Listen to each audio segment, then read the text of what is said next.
Hey guys, FilmCrazyAdam here. To those of you who've stumbled across this video in this channel, I appreciate you rolling the dice and I hope you enjoy what you see. To those of you who continue to roll the dice for some reason, I greatly appreciate you coming back and I really hope you continue to enjoy what you see. Anyway, pleasantries out of the way, moving on to the video that you really came to see.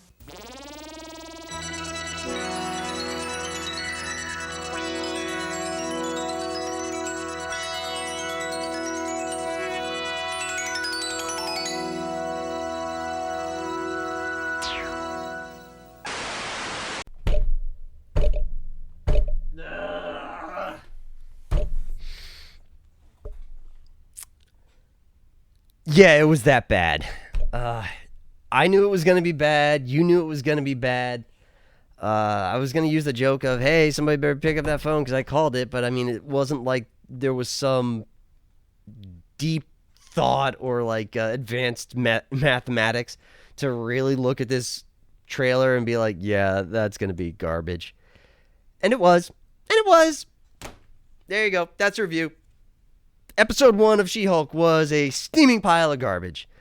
And how can you be like, oh, but Adam, how can you say that? It's only the first episode. Well, I don't need to know that, I don't need to know that a meal is going to be bad when I show up and my water is... when I ask for a glass of water and it comes out all cloudy with particles and crap in it, I'm like, oh, this is going to suck. If you can't get just the beginning right, everything after that is just going to be... Blah. So, where do I begin on this? Where do I begin?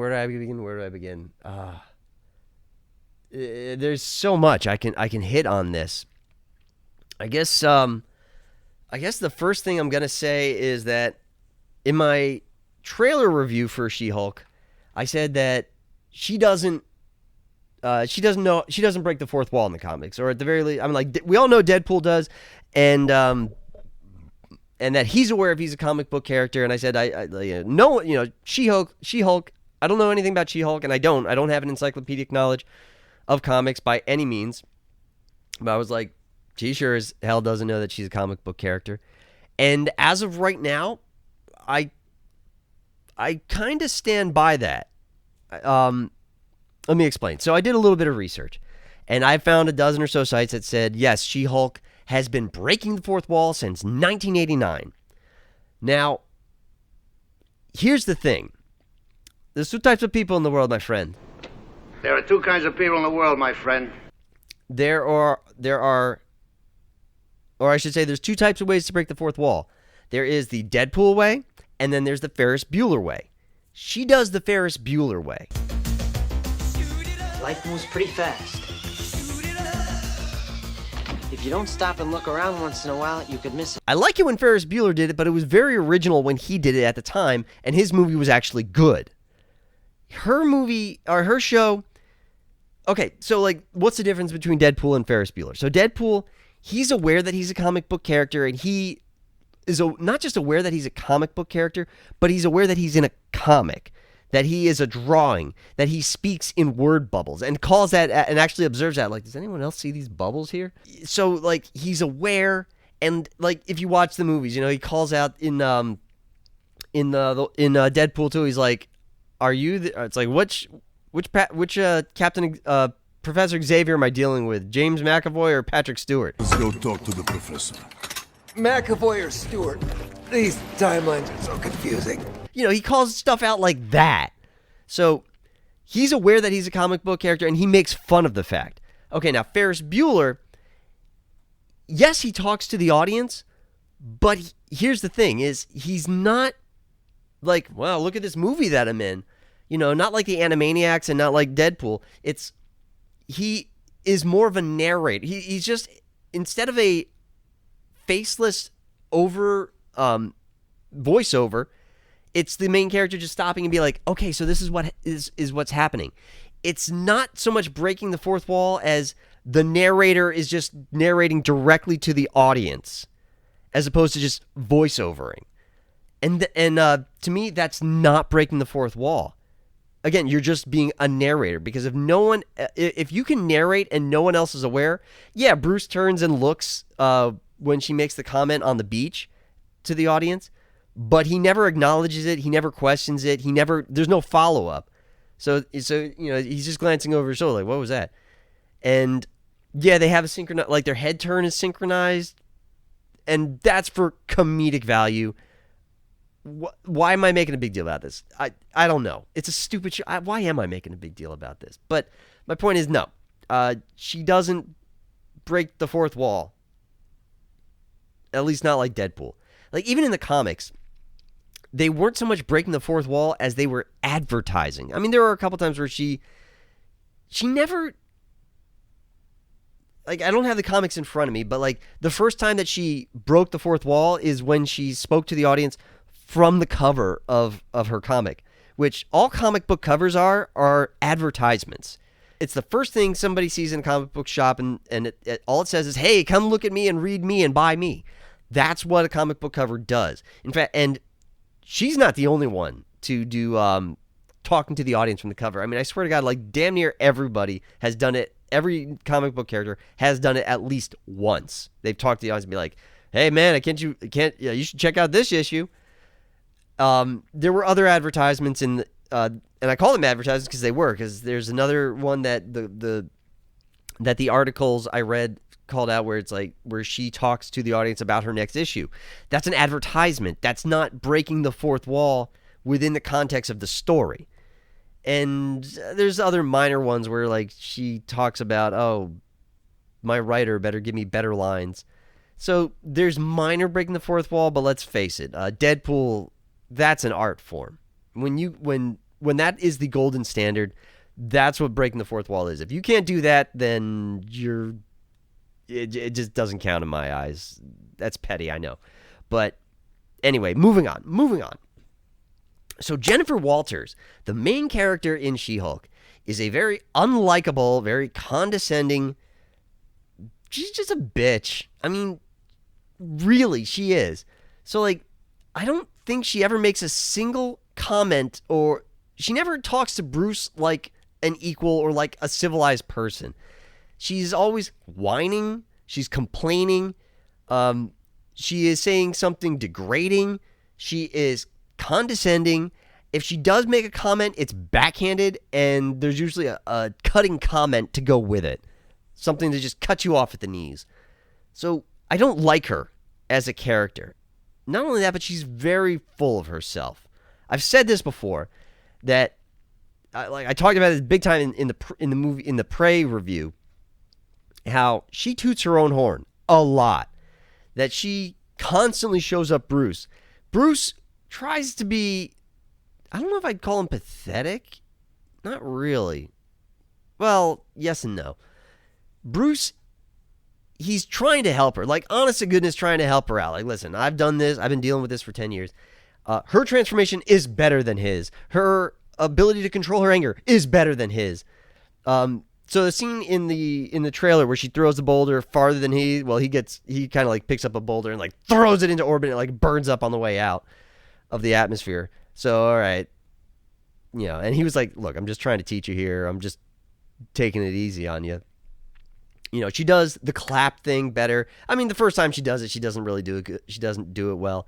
And then she starts like rapid clapping. So she does the clap better than him. She does, she does balancing better than him. Like, the entire time, he's trying to help her out. And he's like, you've just had a very traumatic, life-changing experience. I've been through that. Let me help you out. And she's like, yeah, whatever. And like, he's like trying to like use meditation and Tai Chi to like, it's like, we're going to do something. It's going to calm us down and we're going to find our center and focus and everything. He's trying to help her out, and she can do nothing but be sarcastic and condescending and constantly like berating him. You're like, God, why do I have to do this? I'm so bored. Oh God, I'm so much better than this. I don't need this. And like, she can control her transformation. She can turn it on, turn it off. When she transforms, she doesn't have an alter ego. So yes, she is doing everything better than Hulk. And I can't stand her. Like, episode 1, I can't stand this bitch. She is so unlikable. Now, this is the first episode. Am I going to give it the benefit of the doubt? I should. But I'm going to just continue to hate watch this because, again, I'm watching this because this was a request. And for that reason and no other reason am I watching this review. And I'm going to suffer through it, and you're going to watch it, and you're going to enjoy my suffering. And I'm okay with that. So, like always, I took some notes. So, less than 90 seconds into this episode, episode 1 starts out, and we have this. You win the case, and you are not helpful here at all. The male character hasn't even spoken yet. Or, I mean, you can argue, like, oh, yeah, the two characters are talking to each other, and you don't even hear them because they're background noise. But, like, hasn't even spoken yet and has already been shot down by a woman. And just constantly gets shot down in this scene. Now, I think we're supposed to be led to believe that this guy's some kind of, like, prick, like some a-hole who thinks he's better and mansplains everything to everybody. But we don't get that chance as an audience. We don't actually see that. That's an example of telling, not showing, which is bad writing. It's always better to show than tell, instead of tell. Always. Always, every time. Show it instead of tell it. You know, what would be better if I were to just tell you, oh my God, the battle at the end of Lord of the Rings was crazy. You got Aragorn and you got Gandalf and like the swords are thing. Like, what's better, that? Or if you just sit down and watch and you go, and then afterwards you're like, that was epic. Right? What's more interesting? Me explaining what fireworks are or you watching them? I can go on and on. Like, what's better? Me explaining what the Grand Canyon to you is, or showing you a picture and be like, here, this is where I went. So, like, we haven't even met this guy yet. We don't even know his name. I don't even know if we know his name in the episode. But we haven't even met him yet, and already they're tearing this guy down, and we're supposed to be siding with the women and being like, oh, this guy's an a-hole. So, right off the bat, they're tearing into men. Let's see. I have a lot of questions when it comes. I don't have any questions when it comes to the car wreck scene, though. It was Bruce knows what the ship is immediately. That runs him off the road. How? Like, I have so many questions. What that ship was doing there and flying like at road level and all sorts of, like, Bruce knows what it is, but even he doesn't know why it's here. So I don't know what that's doing here. They roll off, but fine, whatever.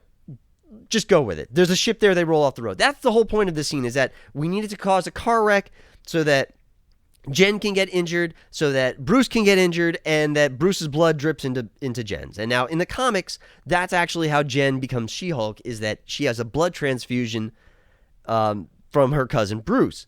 So this is sort of kind of like that, I guess, but whatever. We just needed the scene so that the blood mixes so that she becomes She-Hulk. You know, roll with it. Just go with it. Then the next scene is she sneaks into a bar.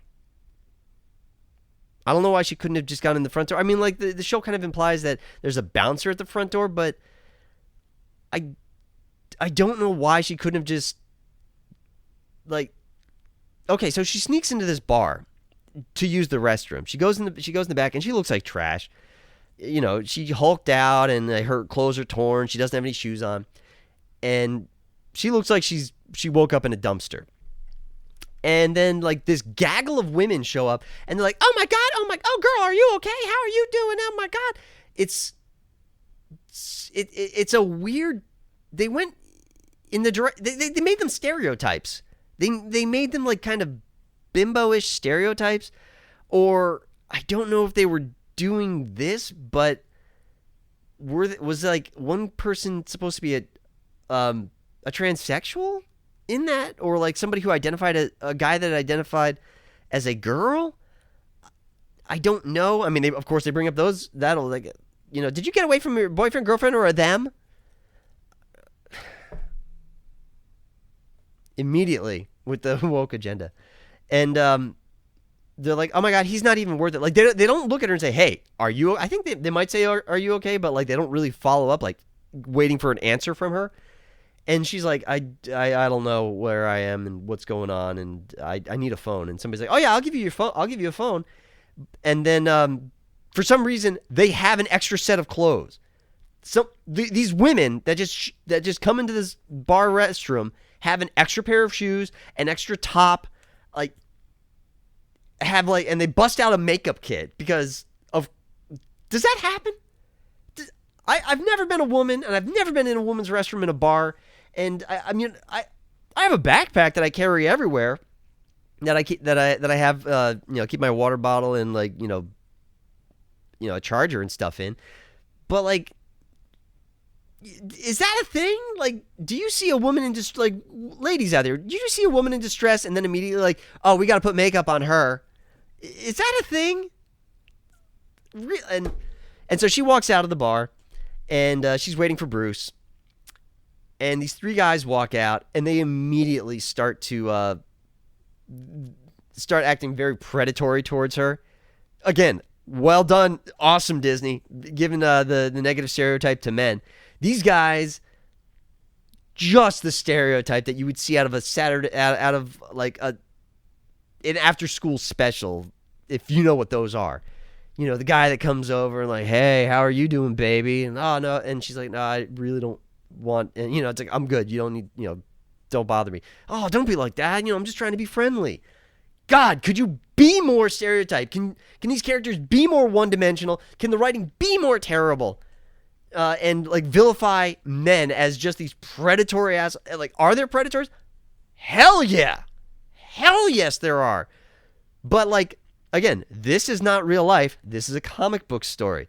So this isn't reflecting real life, though the writers will be like, oh no, this is kind of that. No. You have a story. You have an agenda here. That's what you're pressing. These characters are predatory because that's the image that you want to push, that all men are predatory. Moving on. So she hulks out, she freaks out, gets hulked out, and then Bruce stops her. Then and then I don't know where they were driving. I don't know where she was. And then he abducts her and brings her to Mexico. Evidently, Tony Stark built a super science lab for him in Mexico. Just go with it. Actually, that's like one of the few things that isn't hard to swallow in this review, in this episode. Let's see. So I'm looking at my notes. All right. So Bruce kind of explains what what happened, like the whole blood thing, the whole that you're a Hulk now, and so we got to figure this out. And the first thing she does is not freak out, get angry, and Hulk out. No, the first thing that she does. And this is a negative stereotype towards women. I don't know why they put this in there. Was that, I guess Bruce was out of ice cream, so instead she's like sadly eating she's like with a kind of sad look on her face. She's eating pancakes, so she's eating her feelings. I'm turning into a Hulk. So I don't know why they would leave that in because that's a stereotype for women, and it's not. I don't think anyone would say it's a positive one. But like I said, I guess he was just out of ice cream, so instead she's eating pancakes. Or maybe that was like, well, we don't want to show her eating ice cream because that's unhealthy, but like pancakes are less unhealthy. But yay for stereotypes. Let's see. All right, so someone needs to explain this to me. Why does Bruce Banner have a chamber? Basically, a chamber that has a wall of buzzsaw blades. Why does he have that? And why is his first idea to, because at this point, he doesn't know that Jen can control it. Jen doesn't know that she can control it. And Bruce is like, we have to create an episode for you where you, basically something to trigger the Hulk in you to come out. And so his best plan is not to, like hold her over a cliff and be like, all right, I'm going to drop you. Get ready. Here I go. I'm going to drop you. Or actually, that's really the best one I can come up with is, It's like, hey, this is gonna happen if you don't Hulk out. You better change, or you're gonna Hulk out. I'm gonna drop you. I'm gonna drop you. Something where he could conceivably back out of it at the last second, or catch her, or save her, so that she doesn't actually die on the off chance that she doesn't Hulk out. But no, instead he sticks her in this chamber, and he's like, we need to trigger the Hulk, so we need like fear and anxiety. And so he hits this button, and this wall, all these buzzsaw blades, like 4 dozen buzzsaw blades, like pop out of this wall, and the wall starts closing in on her. And my first thought in that, when I'm seeing this, is like, has Hulk become a Bond villain? Do you expect me to talk? No, Mr. Bond, I expect you to die. Like, what am I watching here? What is this? What am I watching here? And, she's freaking out. I don't know why it took her so damn long. Like, it really takes a minute for her to Hulk out. Like, if I saw like a thing of buzzsaw blades, that would like unsettle me. But the minute that it starts inching closer to me, I'd be like, no, oh my God. That would freak me out enough to turn me into a Hulk. And I'm not an easy guy to jump, but like, that's freaky when all these buzzsaw. No, it takes her like, and this is a decent enough size room that you could easily like lay down in it, lay down without touching the walls and anything, like putting your hands and legs out. Like, this isn't a phone booth. This is a decent sized chamber. And so like, it takes a while, it takes a minute for it to get to her. And she's like, there's another way, right? Like, you can like just not do this, or like you can stop this, right? And Bruce's like, nope, there's no way to stop this. Now, was he lying to her? I don't know, because the episode never says, never follows up and says that. But this wall of buzzsaw blades is inching towards her. And so, like, if it didn't work, I guess she would have been dead. I mean, I don't know. Like, this whole scene is so freaking bizarre. And so, just batshit crazy. I'm like, what am I watching? Why does he have a chamber like that? Let's see. No, those are pretty much all my notes. But I do have a couple other things. Like, so, why does her hair grow? All right, see, this is now I'm nitpicking. She kind of grows, and like her hair goes from like curly and like, just above the shoulder to like not quite Sailor Mars, but like it goes long and it straightens out for some reason. Bruce's doesn't do that. And like, they're different people. He's a guy, he's a girl. It's just weird that that's what happens to me. Again, and that's nitpick. I know that that's nitpick. I'm well aware of that. I mean, the whole point is so that she looks more like the character from the comics. I don't think I have any more about this other than like, it was just really bad. I'm not looking forward to a single second more of this show. Also, I can't believe, like, at the very end, in like the whole courtroom scene is so ridiculous. Like, this chick bursts in, and I don't know what her powers are. She like busts through the wall during the closing arguments, and that's all she does. Like, that's it. She busts through the wall, and then immediately the bailiffs, like, they run up to her and they grab her and like they have her by both arms, and she's just kind of like and not really doing anything after that. She's not throwing them around. She's not shooting laser beams. Like, she's just, that's it. She busts through the wall and that's it. And Jen and like the other female character at the law office has this whole full-blown conversation where she's like, you gotta do the Hulk thing. She's like, I don't want to do the Hulk thing. I like this suit. God forbid that I use these abilities that I have to stop a situation that has gone really bad. Make use of those powers that I have, that I'm responsible for, or that, like, make use of these powers that I have to better the situation. Oh, I got this. I like this suit. And she's about to transform, and it's actually her friend. It's like, don't forget the shoes. Don't forget the shoes. Come back. Take off your shoes. And so she takes off her shoes and then transforms. And then like one hit wonder, and like just one hits this chick and slams her into a wall. And then the bailiffs come and like I don't know what's going on. Chick breaks through the wall, and that's it. That's all she does. And she that's it. We don't know why she's here. Sympathetic. hypothetically, they'll tell us that in the next episode, maybe. And then, of course, she transforms back into Jen, gets back in her shoes, and she's like, because she didn't get her chance to do the closing arguments, she's like, I'm ready to do the closing arguments now. You know, like, not kind of like, maybe we should call an ambulance or the police, you know, some kind of emergency services, and like kind of get a hold on this and kind of like regroup after what just happened. So another thing, like I said, Jen can never say anything good about anybody. She starts ripping into Captain America. First in the car, she virgin shames him. Like, she starts going on about, I bet you he never had any action. There's so many things that happen in this episode that if the roles were reversed, or like the genders were reversed, people would kind of get like people will get pissed.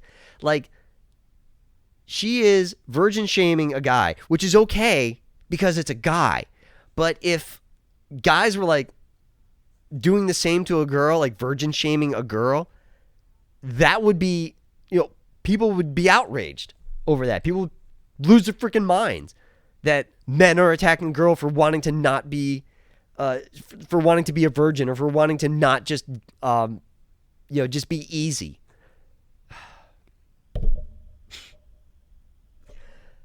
I hated this show. I can only fear what comes next. And, God, Lord of the Rings. Rings of Power is coming out.